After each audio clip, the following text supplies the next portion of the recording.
नमस्कार, आपका स्वागत है। दोस्तों, महाभारत ग्रंथ में मनुष्य को भोजन करते समय कुछ बहुत ही जरूरी नियम बताए गए हैं। अगर कोई मनुष्य नियमों का पालन करते हुए भोजन करता है तो उसे आरोग्य के साथ ही सुख, समृद्धि और वैभव की प्राप्ति होती है। शास्त्रों में बताए गए ये नियम वैज्ञानिक दृष्टिकोण से भी परिपूर्ण है। इस प्रकार से भोजन करने पर मनुष्य सभी देवी देवताओं का आशीर्वाद प्राप्त करता है। अतः आप भी भोजन करते समय इन नियमों का पालन अवश्य करें। तो आइए बिना देरी किए जान लेते हैं वो कौन से नियम हैं। पर उससे पहले अगर आपने चैनल को सब्सक्राइब नहीं किया है तो इसे सब्सक्राइब कर लीजिए।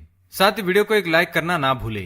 सबसे पहली बात, भोजन करने से पहले 5 अंग, 2 हाथ, 2 पैर और मुख, इनको अच्छी तरह से धोकर ही भोजन करना चाहिए। भोजन से पहले अन्न देवता एवं अन्नपूर्णा माता की स्तुति करके उनका धन्यवाद देते हुए तथा सभी भूखे प्राणियों को भोजन प्राप्त हो, ईश्वर से ऐसी प्रार्थना करके ही भोजन को शुरुआत करनी चाहिए। भोजन बनाने वाली महिलाओं को स्नान करके ही शुद्ध मन से मंत्र जाप करते हुए ही रसोई घर में भोजन बनाना चाहिए। सबसे पहले 3 रोटियां, एक गाय के लिए, एक कुत्ते के लिए और एक कौवे के लिए अलग निकालकर फिर अग्निदेव को भोग लगाकर ही घर वालों को खिलाना चाहिए। भोजन किचन में बैठकर ही सभी के साथ करें। प्रयास यही करना चाहिए कि परिवार के सभी सदस्यों के साथ मिल बैठकर ही भोजन किया जाए। नियम अनुसार अलग अलग भोजन करने से परिवार के सदस्यों में प्रेम और एकता कायम नहीं हो पाती है। भोजन का समय प्रातः और सायंकाल ही भोजन का विधान है, क्योंकि पचन क्रिया की जठराग्नि सूर्योदय से 2 घंटे के बाद तक एवं सूर्यास्त से 2.5 घंटे पहले तक प्रबल रहती है। जो व्यक्ति सिर्फ एक समय भोजन करता है वह योगी है, और जो 2 समय भोजन करता है वह भोगी कहा गया है। तीसरी बात, भोजन की दिशा। भोजन पूर्व और उत्तर दिशा की ओर मुख करके ही करना चाहिए। दक्षिण दिशा की ओर किया गया भोजन प्रेत को प्राप्त होता है। पश्चिम दिशा की ओर किया हुआ भोजन खाने से रोग की वृद्धि होती है।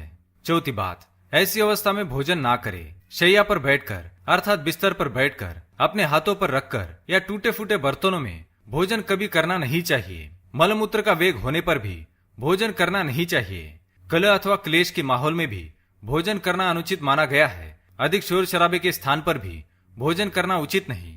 पीपल एवं वटवृक्ष के नीचे बैठकर भी भोजन नहीं करना चाहिए।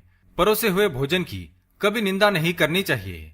खड़े खड़े भोजन करना भी अनुचित माना गया है। जूते पहनकर या सिर ढककर भी भोजन नहीं करना चाहिए। आइए अब जानते हैं भोजन कैसा होना चाहिए। बहुत तीखा या बहुत ही मीठा भोजन नहीं करना चाहिए। किसी के द्वारा छोड़ा हुआ भोजन भी कभी ग्रहण नहीं करना चाहिए। आधा खाया हुआ फल, मिठाइयाँ आदि फिर से नहीं खानी चाहिए। खाना छोड़कर उठ जाने पर दोबारा भोजन कभी करना नहीं चाहिए। जो कोई भी ढिंडोरा पीटकर खिला रहा हो वहां पर जाकर कभी भोजन नहीं करना चाहिए। पशु या कुत्ते के द्वारा छुआ हुआ भोजन कभी करना नहीं चाहिए। रजस वाला स्त्री के द्वारा परोसा गया भोजन भी करना अनुचित है। श्राद्ध का निकाला हुआ, बासी या मुंह से फूंक मारकर ठंडा किया गया भोजन भी करना अनुचित है। बाल गिरा हुआ भोजन भी ना करे।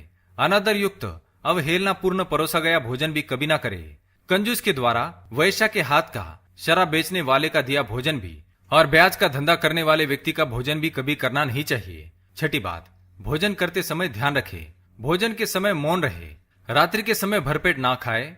अगर भोजन करते समय बोलना आवश्यक है तो केवल सकारात्मक बातें ही करे। भोजन करते समय किसी भी प्रकार की समस्या पर चर्चा ना करे। भोजन को बहुत चबा चबा कर खाए। सबसे पहले मीठा, फिर नमकीन और अंत में कड़वा खाना चाहिए। थोड़ा सा भोजन करने वाले को आरोग्य, आयु, बल, सुख, सुंदर संतान और सौंदर्य प्राप्त होता है। सातवीं बात, भोजन के पश्चात क्या नहीं करना चाहिए। भोजन के तुरंत बाद पानी या चाय नहीं पीना चाहिए। भोजन के पश्चात घुड़सवारी, दौड़ना, बैठना, शौच आदि प्रकार के कार्य नहीं करने चाहिए। भोजन के बाद क्या करें। भोजन के पश्चात दिन में भोजन करने के पश्चात टहलना चाहिए और रात्रि के समय 100 कदम टहलकर बाईं करवट में लेटना अथवा वज्रासन में बैठने से भोजन का पचन अच्छे से होता है। भोजन के 1 घंटे के बाद मीठा दूध एवं फल खाने से भोजन का पचन अच्छी तरह से होता है। भीष्म पितामह ने अर्जुन को दिए महत्वपूर्ण संदेशों में कहा गया है कि जिस थाली को किसी का पैर लग जाए उस थाली का त्याग करना चाहिए। ऐसी थाली विष्ठा के समान त्याज्य होती है।